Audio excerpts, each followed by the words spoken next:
Crímenes imperfectos.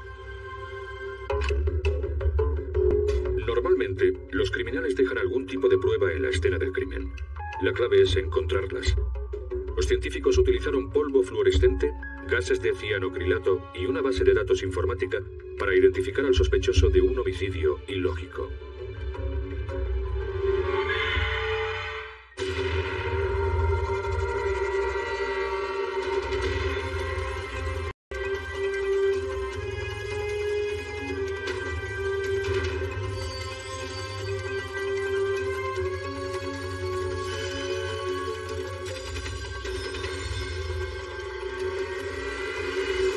Crímenes imperfectos.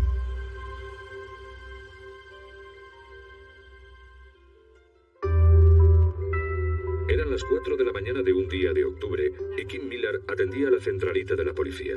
No cuelgue, por favor. Estaba haciendo el turno de noche. Creo que llevaba trabajando unos 6 meses, así que no tenía mucha experiencia todavía. No hay demasiada delincuencia en Lansing, Michigan.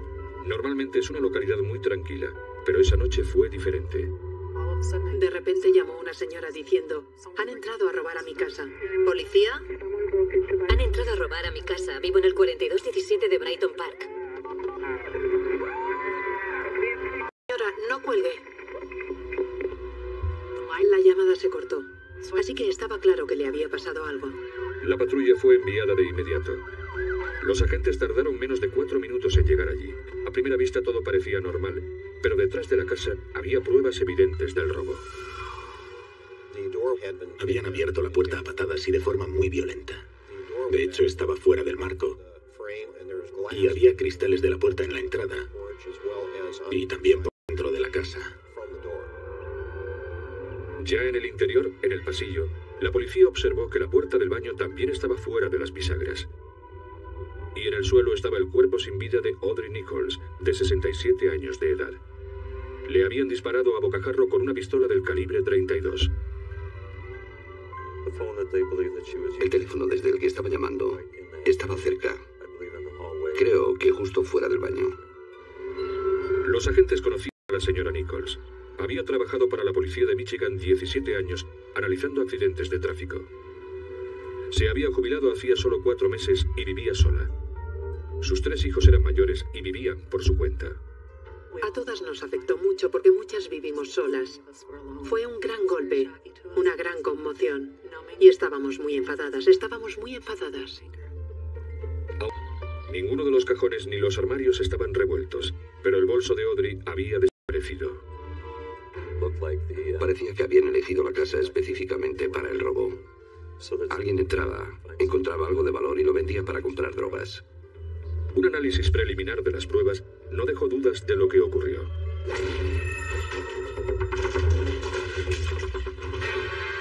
Audrey oyó que un intruso abrió a patadas la puerta trasera. Cogió el teléfono inalámbrico, corrió al baño y se encerró allí. Pero al parecer, él oyó llamar por teléfono.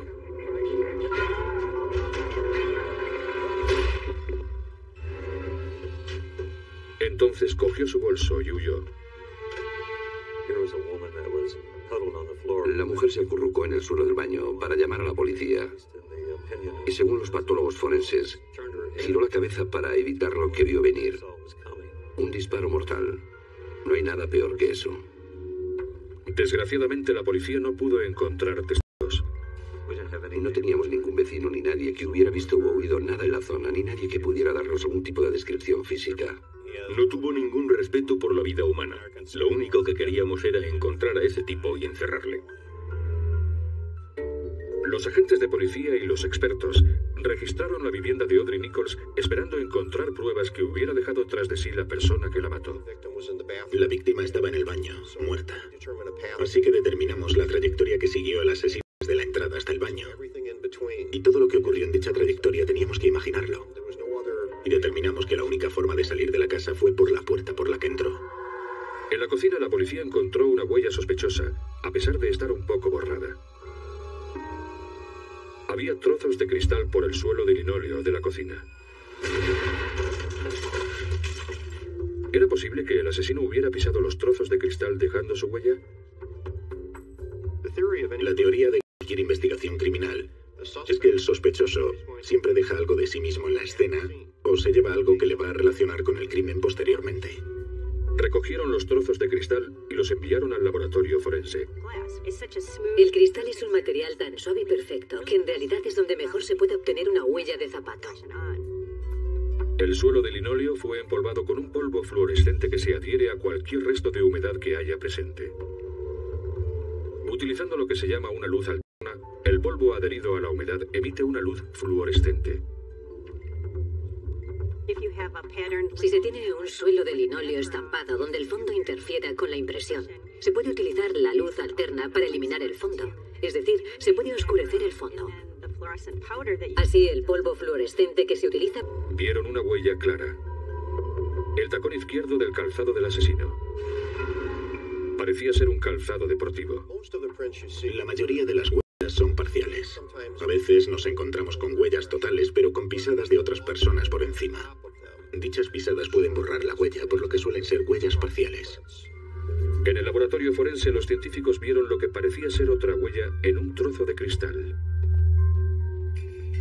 Así que la colocaron en un tanque sellado, donde calentaron cola de contacto. Los vapores crearon una imagen de la pisada. Se veía como la parte delantera de la zapatilla derecha del asesino. Como teníamos la parte delantera en el cristal y la trasera en el suelo, teníamos básicamente la huella entera. Así que pudimos esbozar la huella de la pisada. Recuerdo mirar al cristal y decir, tenemos unas huellas muy buenas aquí. Hoy, los analistas forenses tienen acceso a sofisticadas bases de datos de todo tipo de huellas de calzado. Estas incluyen calzados de hombre, de mujer e incluso de niños, de vestir o de deportes de todo el mundo. Esta base de datos se llama coincidencia de suelas. El operador introduce los diversos elementos de la huella. Hay que introducir una serie de datos como si tiene cuadrados en la planta o en la zona delantera. Y entonces el ordenador proporciona una lista de posibles coincidencias que se pueden comparar para determinar si se trata del mismo calzado que tú buscas.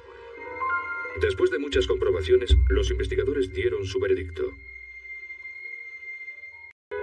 Las huellas coincidían con las de una zapatilla de tenis Spalding. Por desgracia, la huella no era completa y algunos detalles no estaban claros. El hecho de que llevara unas zapatillas de deporte era lo único que sabíamos. Un mes después de la muerte de Audrey, un peatón encontró su bolso en un descampado situado a poco más de 1 kilómetro de su casa. Sus tarjetas identificativas estaban dentro, pero el dinero había desaparecido. Esto demostraba que el robo había sido el móvil. Pero, ¿por qué la mataron? Era una pregunta que no podíamos contestar. Nos seguíamos preguntando, ¿quién haría esto y por qué? ¿Por qué a ella? ¿Por qué la eligieron a ella? No es que fuera una mujer rica, no era una persona ostentosa en absoluto. Según los estudios, generalmente los criminales cometen sus delitos cerca de donde residen. Así que la policía centró su búsqueda en las zonas de alrededor, pero no obtuvo resultados. Siempre se teme que sea uno de esos casos imposibles de resolver, que acaban archivados en una estantería. Pero este era un caso muy serio y nos preocupaba que no pudiéramos resolverlo. Pero entonces, 6 semanas después del asesinato de Audrey, la policía hizo un avance.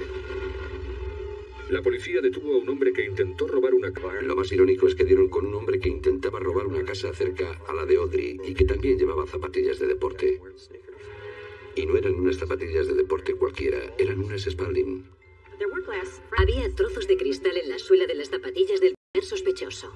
Y pensamos, vaya, será él. Y ahí nos dimos cuenta de que quizás íbamos a poder resolver el caso del asesinato de Audrey. Pero no resultó ser tan simple.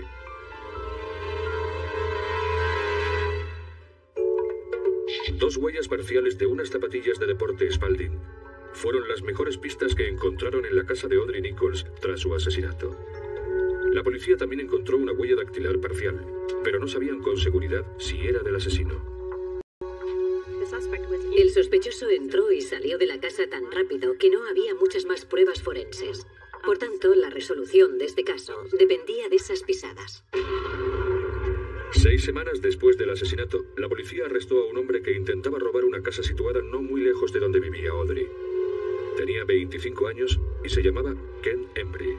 Tenía antecedentes penales por hurtos y robos anteriores. El sospechoso llevaba unas zapatillas de deporte deporte Spalding iguales a las que estábamos buscando. Él tenía unas Spalding y nosotros estábamos buscando unas zapatillas Spalding, así que teníamos que analizarlas porque con ello podíamos resolver el caso de Audrey. La policía envió las zapatillas al laboratorio forense. Allí las imprimieron en papel. Utilizando láminas transparentes, Amy Michaud las comparó con las huellas encontradas en la casa de Audrey Nichols. Las comparamos directamente con la fotografía de la huella del suelo de la cocina y con la del trozo de cristal. Michaud buscaba dos cosas: características de clase que resultan de cómo se hace la zapatilla y características accidentales que resultan del uso. El desgaste que se produce en la suela del calzado por el uso diario. Todos los zapatos tienen cortes y arañazos en la parte inferior, y eso los hace diferentes a los demás. Y esos cortes y arañazos son los que nosotros buscamos. Tras minuciosas comparaciones, Michaud llamó a los investigadores con malas noticias. No eran del mismo tamaño y no coincidían exactamente, así que llegamos a la conclusión de que no eran de la misma persona. Creíamos que eran buenas pruebas, pero resultó que no estaban relacionadas. No avanzamos tanto como queríamos. Teníamos que empezar de cero y dar otro enfoque. Los investigadores volvieron a la zona a acabar pruebas, pero no tenían demasiadas esperanzas de poder resolver el caso de Audrey. Y entonces, casi 4 meses después del asesinato de Audrey, ¿Se acuerda de la funcionaria jubilada asesinada en Lansing? Le puedo dar el nombre del asesino si llegamos a un acuerdo con la acusación. Me ha dicho que la encontró en el baño. Estaba llamando a la policía, así que le quitó el teléfono y la golpeó en la cabeza con él. Y como vio que le miró a la cara, le disparó con una pistola del calibre 32. Espero que pueda hacer algo al respecto. La carta era de un preso llamado Carl Hedley. Según Hedley, un compañero de celda que estaba a la espera de juicio por disparar y robar a un camionero le contó la historia. Tuvimos que comprobarlo porque evidentemente en las cárceles se exagera todo. Negocian con información que creen que han oído. Así que hay que tomárselo con un cierto grado de escepticismo. Pero los detalles de la carta eran muy precisos. Tenía detalles que no se habían hecho públicos. Y solo había una forma de que tuviera esa información. O bien que hubiera estado allí, o bien que se lo hubiera dicho a alguien que estuvo allí. El nombre de este hombre era John Skinner y tenía 22 años. Los investigadores de homicidios interrogaron a Skinner sobre el asesinato, pero él negó cualquier implicación. Como todos los acusados de homicidio, no tuvo nada que ver con ello, no estuvo allí. Ya sabes, no recuerdo dónde estuve la noche, pero no fue allí.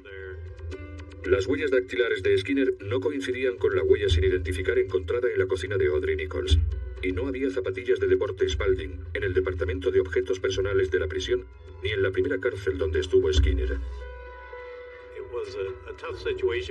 Fue una situación muy difícil, porque el homicidio se había producido hacía meses, y no encontrábamos al asesino, que estaba suelto, y podía matar a más gente. De nuevo, la investigación se enfrentaba a una crisis. Sin huellas dactilares que coincidieran y sin zapatillas de deporte Spalding, los investigadores no podían hacer nada más.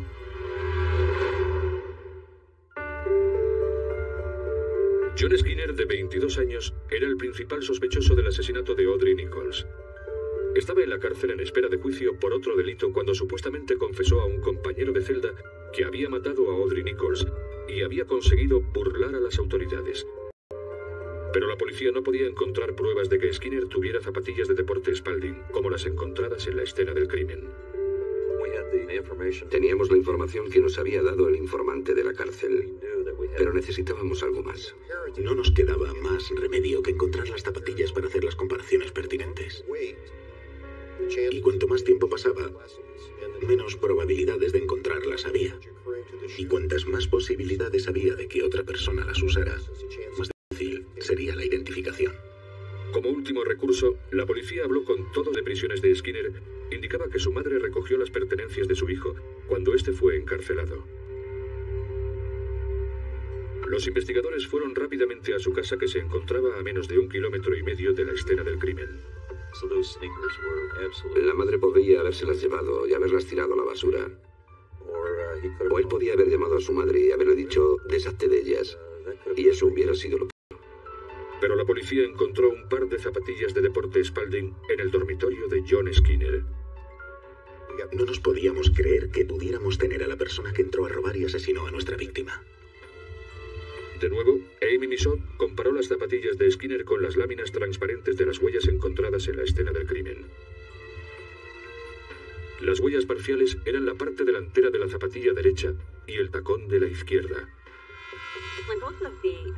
En las dos huellas, tanto en la del suelo de la cocina como en la del cristal, las marcas accidentales y características de la huella de la zapatilla eran lo suficientemente visibles como para poder determinar que, sin duda alguna, se trataba de las mismas. ¿Cómo iba a justificar que sus zapatillas de deporte estuvieran en la escena del crimen? ¿Qué explicación iba a dar? Era imposible que pudiera justificar su presencia en la casa, aparte de ir a robar y acabar matando a la víctima. Basándose en las pruebas forenses, los fiscales dicen que Skinner abrió la puerta trasera a patadas y rompió el cristal. Al entrar en la vivienda dejó una huella parcial en un trozo de cristal. Su otra zapatilla dejó otra huella parcial en el suelo de la cocina. Audrey oyó el golpe, cogió el teléfono, corrió al baño, se encerró y llamó a la policía. ¿Policía? Alguien ha entrado a robar en mi casa. Cuando Skinner oyó eso, abrió a patadas la puerta del baño y la mató. La policía llegó a los 5 minutos, pero Skinner había escapado ya con el bolso de Audrey, que tenía $100 dentro. El dinero fue más importante que la vida de una persona. Su ruina fue el hecho de llevar unas zapatillas Spalding. No había ninguna otra razón para que sus huellas estuvieran ahí. No conocía a la víctima y la víctima no le conocía a él. La policía interrogó a Skinner una última vez y le hablaron sobre las pruebas que había contra él. La pregunta que me hizo fue, ¿tiene mis huellas en la casa? Y yo le contesté, sí, las tengo, John. Tengo tus huellas y necesito saber si planificaste este asesinato o si fue fortuito. Skinner fue consciente entonces de que la investigación había concluido. Confesó el crimen y dijo que eligió la casa. Según él, no fue a la casa con la intención de matarla ni nada parecido. La oyó hablar por teléfono y solo quería impedírselo. Y disparó la pistola de forma accidental, pero eso es algo muy difícil de creer. No le pudimos identificar por las huellas. No sé si llevaba guantes, pero su ruina fue llevar esas zapatillas Spalding. Después de su confesión, hablamos con él sobre dónde estaba el arma, ya que nuestro objetivo era que no se cometieran más crímenes con ella. Y nos dijo que nunca encontraríamos la pistola porque la tiró a una alcantarilla. Y después se retractó y dijo que la tenía otra persona y que nunca la encontraríamos. John Skinner fue declarado culpable de homicidio en segundo grado y condenado a cadena perpetua. Me alegro de que exista la ciencia forense, porque gracias a ella se pudo resolver este caso y atrapar a la persona que cometió el crimen, por sus familiares y amigos. Y personalmente, creo que Audrey ya puede descansar en paz, sabiendo que sus hijos saben lo que ocurrió y sus amigos también saben lo que ocurrió. En la investigación de homicidios, la primera línea de defensa es la ciencia forense. Sin las personas que van a la escena del crimen y registran los suelos, buscan huellas dactilares y ADN, los crímenes no se podrían resolver. Posiblemente no. A medida que la tecnología avanza, espero que la ciencia forense también lo haga. En este caso, la ciencia forense fue fundamental para la resolución del caso. Sin ella, quién sabe, podríamos tener un caso sin resolver en alguna estantería, así de sencillo. Pero con la ciencia forense, los casos se resuelven.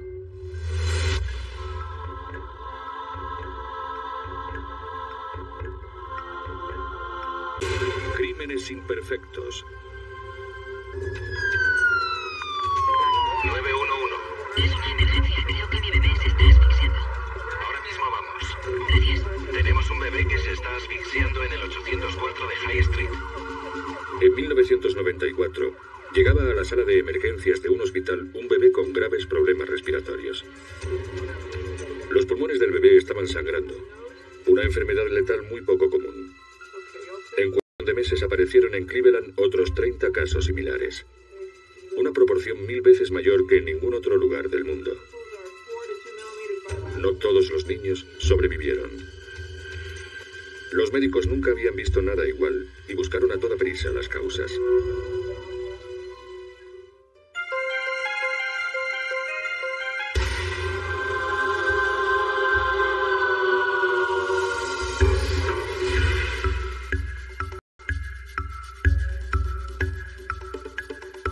Crímenes imperfectos.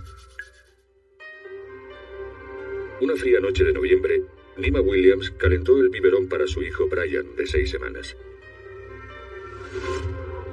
Pero mientras Brian se tomaba el biberón, sucedió algo terrible. Le oí hacer ruidos, pero pensé que era la leche.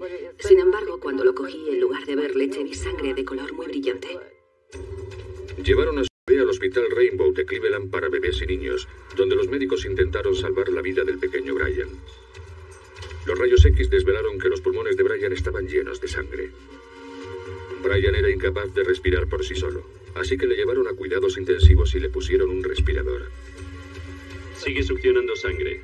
Los médicos le administraron a Brian una dosis altas de esteroides y de antibióticos para conseguir estabilizar su estado.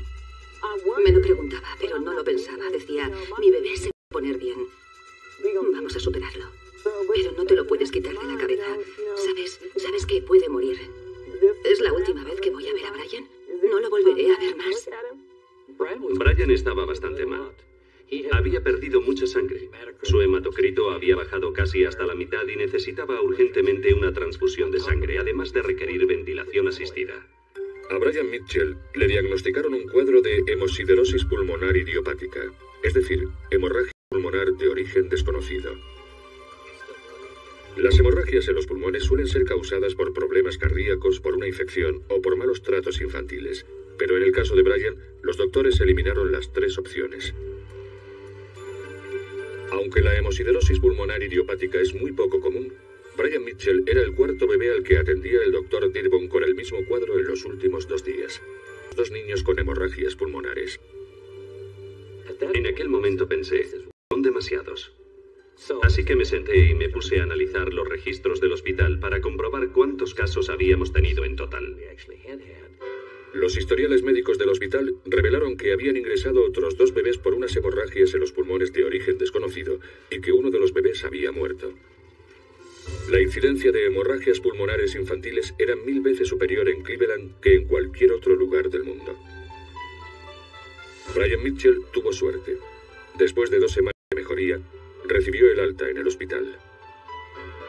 Sus médicos sospecharon que aquella hemorragia pulmonar era debida a una reacción alérgica al preparado del biberón y le aconsejaron a su madre que cambiara de receta. Pero una semana más tarde, Brian Mitchell volvía a entrar en el hospital aquejado de más hemorragias pulmonares.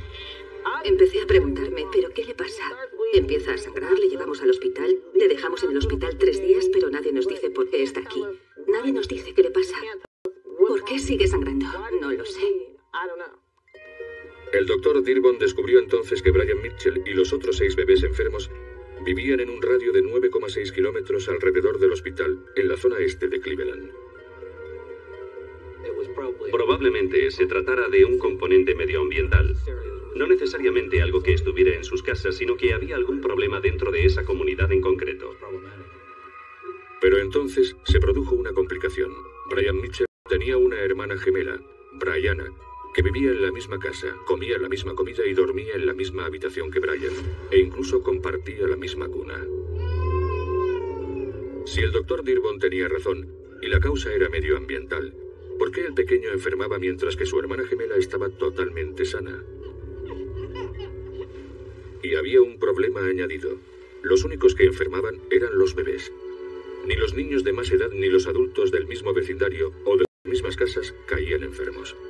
El doctor Dirbon comprendió que necesitaba ayuda y acudió a los Centros para el Control de Enfermedades en Atlanta. El miedo era que iban a seguir viniendo más niños y que podríamos no llegar a tiempo de salvarlos. En Cleveland estaba pasando algo misterioso que causaba hemorragias en los pulmones de los bebés, aparentemente por ninguna razón. Se trataba de un brote sin precedentes en toda la historia de la medicina y está sucediendo, irónicamente, en un radio de 9,6 kilómetros alrededor del hospital infantil.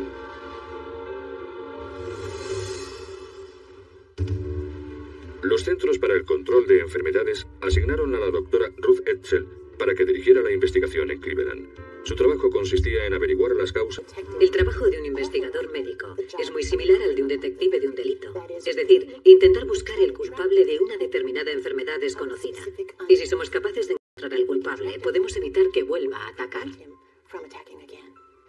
La doctora Edsel empezó elaborando una encuesta para averiguar qué diferenciaba en el mismo vecindario a los bebés de los niños más mayores que no habían caído enfermos. Nuestro trabajo epidemiológico consiste en elaborar estudios científicos para intentar aclarar las diferencias en los factores de riesgo entre las personas enfermas y las que no lo están. Es lo que se llama un estudio de control del caso. La doctora Edsel analizó todos los historiales médicos de los niños con hemosiderosis pulmonar idiopática y vio algo que le llamó la atención. La mayoría de los niños mejoraba en el hospital, pero volvía a sangrar cuando regresaban a sus casas. ¿Utilizaba jabones o material similar para lavarlo? Se hicieron entrevistas a las familias de los bebés enfermos utilizando un cuestionario con 230 preguntas con el fin de comprobar si había alguna diferencia con respecto a las familias de los niños sanos. Se hicieron pruebas en todas las casas para comprobar si el tipo de pesticidas utilizado era el aconsejado para el uso en las casas. También se analizaron muestras de aire recogidas en las casas.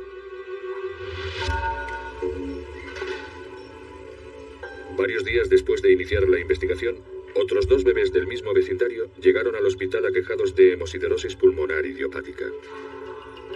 El número total de casos ascendía ahora a 10. 9 de los 10 bebés eran varones y todos ellos afroamericanos. Aquello nos hizo plantearnos si estábamos frente a algo relacionado con cuestiones de genética de razas o si se trataba de algo especialmente susceptible a darse en varones. Eran un par de opciones que teníamos presentes, pero seguíamos creyendo que se trataba de algo que estaba en el entorno.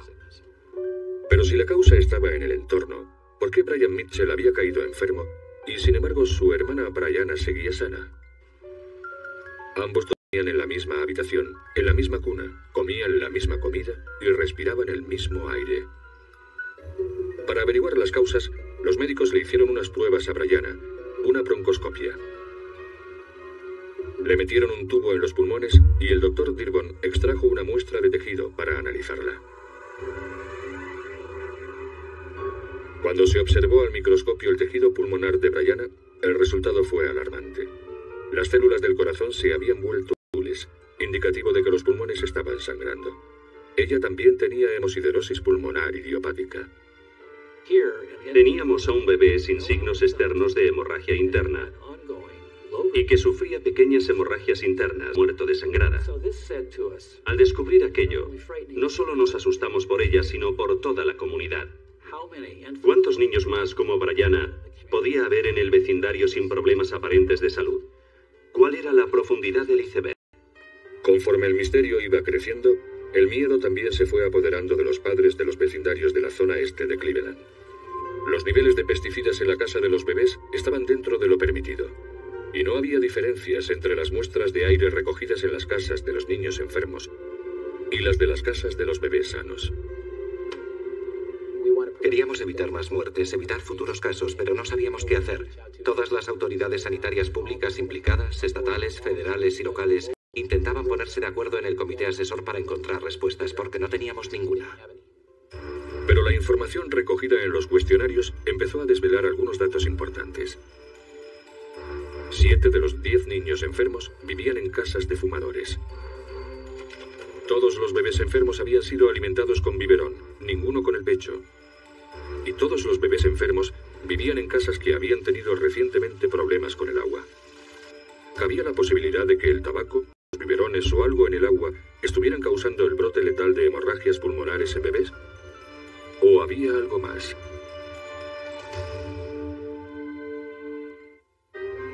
La doctora Ruth pasó semanas intentando averiguar las causas de la misteriosa hemorragia pulmonar en los bebés de Cleveland. Hasta aquel momento se habían atendido 10 casos, uno con resultado de muerte, y la doctora Ruth temía que se produjeran más casos. Era lo único que tenía en la cabeza desde que me levantaba hasta que me acostaba. Hasta llegué a soñar con aquella investigación. Para nosotros era muy importante encontrar las causas. Durante la investigación, la doctora Edsel quedó un día para cenar con una amiga médico de Brasil y también investigadora médica. Su amiga mencionó que había asistido a unas conferencias y aunque no se acordaba de todos los detalles, sí recordaba que en la conferencia se había hablado de que las micotoxinas ocasionaban enfermedades graves en algunos niños brasileños. Después de cenar, la doctora Edsel acudió rápidamente a la biblioteca para documentarse ampliamente sobre las micotoxinas. Cuando hizo una búsqueda combinada de micotoxinas y hemorragia, el ordenador sacó un artículo sobre un moho llamado Stachybotrys satra. El artículo describía que el Stachybotrys satra, aparecido 40 años atrás en Europa en ciertos cereales, ocasionaba en el ganado hemorragias internas y la muerte. El Stachybotrys satra es un moho viscoso de color verde oscuro, casi negro, que suele desarrollarse en objetos con celulosa como las pajitas o el papel. Empecé a preguntarme si las micotoxinas hacían enfermar a los animales cuando comían los cereales mohosos. ¿Es posible que las micotoxinas hicieran enfermar a los bebés que las respiraban? Para demostrar su teoría, la doctora Edsel se puso en contacto con el micólogo Bill Sorenson, que había hecho investigaciones sobre el moho Stachybotrys satra. Bill Sorenson sabía que la única vía de entrada posible del Stachybotrys satra en los pulmones de un bebé era en forma de esporas. Las estructuras mínimas, casi invisibles, del tamaño de una semilla, producidas por el moho. Cuando el moho se seca, las esporas se vuelven ligeras y pulverulentas y pueden desplazarse, recorrer grandes distancias en el aire. De esa forma sería posible, siempre que las esporas aparezcan en un número considerable en los hogares y en el aire, que los niños las inhalaran y les produjeran los síntomas descritos. Lo primero para el doctor Sorenson y para sus compañeros fue analizar el aire de los hogares de los bebés enfermos para comprobar si había esporas en suspensión. En la habitación de cada bebé se colocaron bombas especiales para recoger muestras de aire. Las bombas contenían filtros que recogían polvo y otras partículas susceptibles de contener esporas micóticas. Después se traía el filtro al laboratorio, se desmontaba, aislábamos el material recogido, hacíamos disoluciones y las poníamos en una placa de cultivo. En las casas de los bebés enfermos se encontraron 400 tipos distintos de esporas. Las esporas se introducían en placas de cultivo y se desarrollaban unos 10 días. Cuando el doctor Sorenson analizó las placas de cultivo, notó que muchas de ellas contenían un moho de color verde oscuro, casi negro.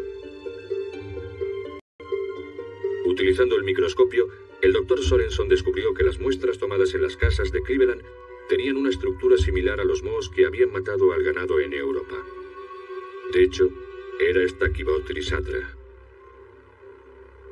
Los investigadores sabían ya que en los hogares de los bebés enfermos había esporas de Stachybotrys satra. Sin embargo, necesitaban saber si las esporas de Stachybotrys satra de Cleveland contenían las mismas toxinas que las que habían matado al ganado en Europa.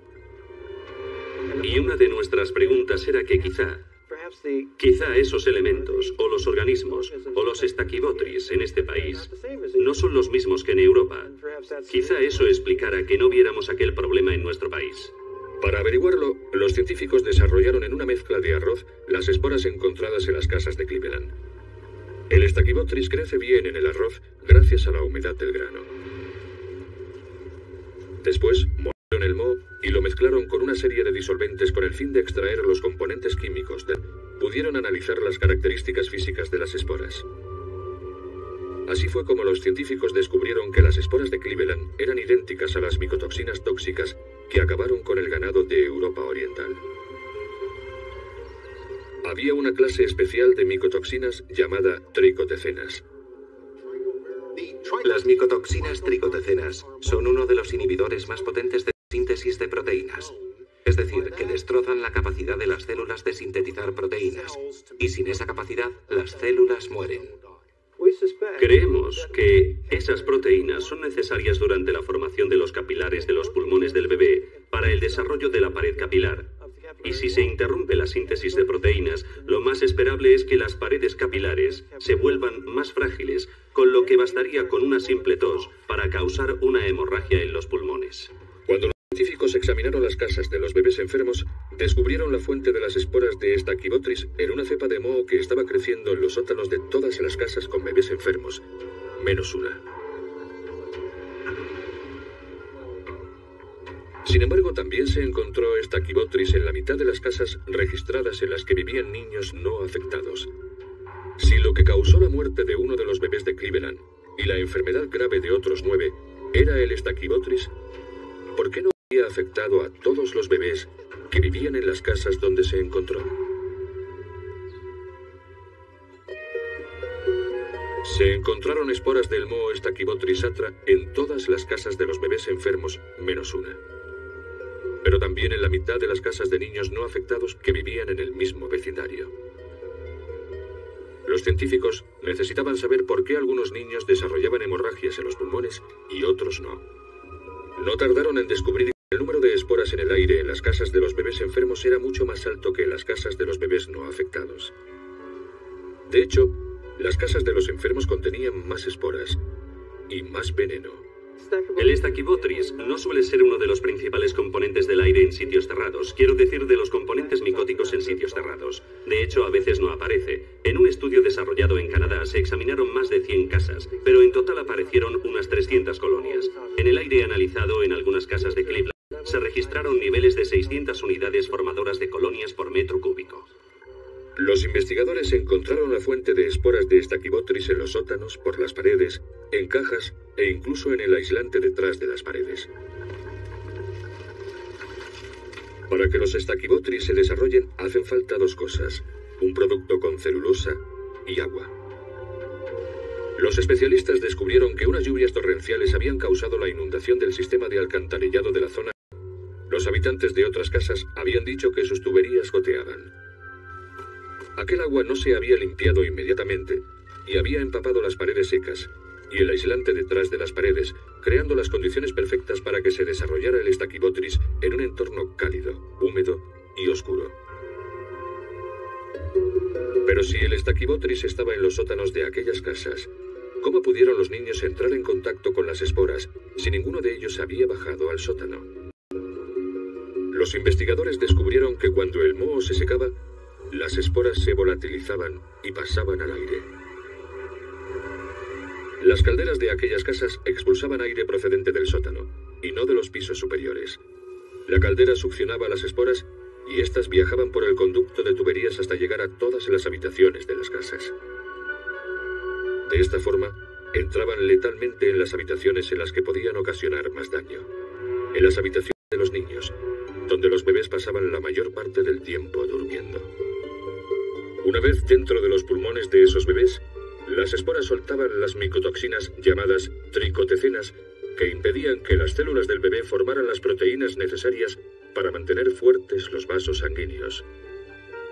Con los capilares debilitados y frágiles, cualquier causa pudo haber provocado la ruptura y la hemorragia de los vasos sanguíneos. Puesto que la mayoría de los bebés afectados vivía en casas en las que había fumadores, es posible que este fuera un factor determinante. Además, ninguno de los bebés había sido amamantado, por lo que los investigadores sospecharon que la leche materna aportaba algún tipo de inmunidad. Los niños de más edad y los adultos no resultaron afectados por las esporas de Stachybotrys porque sus pulmones estaban más desarrollados. Cuando los investigadores descubrieron cómo viajaban las esporas de Stachybotrys desde los sótanos hasta las habitaciones de los bebés, descubrieron por qué el pequeño Brian Mitchell estaba mucho más enfermo que su hermana gemela Brianna. Aunque los dos dormían en la misma cuna, Brian dormía más cerca de la fuente de calor y por lo tanto inhalaba más esporas que su hermana gemela. Cuando se dio por concluida la investigación, había más de 30 casos de hemosiderosis pulmonar idiopática en Cleveland y murieron 4 bebés. Las autoridades sanitarias les pidieron a los padres que limpiaran con agua y lejía cualquier moho que vieran y que arreglaran inmediatamente las averías del agua para evitar el desarrollo de moho. Un año después de la investigación, el juez de instrucción de Cleveland reabrió los casos de 117 bebés que habían muerto por lo que parecía un síndrome de muerte súbita infantil. Se examinaron muestras de tejidos pulmonares en una autopsia, teniendo en cuenta lo que ahora sabías eran de color azulado, indicativo que los bebés habían sangrado por los pulmones antes de morir. Las autoridades creen que el Stachybotrys atra puede haber sido la causa de la muerte de aquellos 6 bebés. Yolanda Prevost es la madre de uno de aquellos 6 bebés. Conocer la verdadera causa de la muerte de su hija ayuda a poner un cierto fin a la tragedia de su familia. Creo que no puede haber nada peor que esto. Aparte de ir literalmente al infierno en vida. No hay nada peor que esto. Nada. Porque uno nunca lo supera. Es algo que uno nunca superará. Y siempre se preguntará, ¿qué podía haber hecho yo? De poco vale que te digan que no podías haber hecho nada. Siento remordimiento. Siento su dolor. Porque yo también estuve en su lugar preguntándome si mi hijo se iba a morir. Nima Williams da las gracias porque sus 2 hijos, Brian y Brianna, han sobrevivido a la lucha contra el Stakyvotrisatra.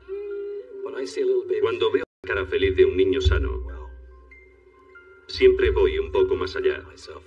Y doy las gracias por la ayuda que recibimos para solucionar este caso, porque solos no lo habríamos conseguido. Es muy sencillo, pero letal. La madre naturaleza tiene algunas cosas que todavía desconocemos, y esta era una de ellas.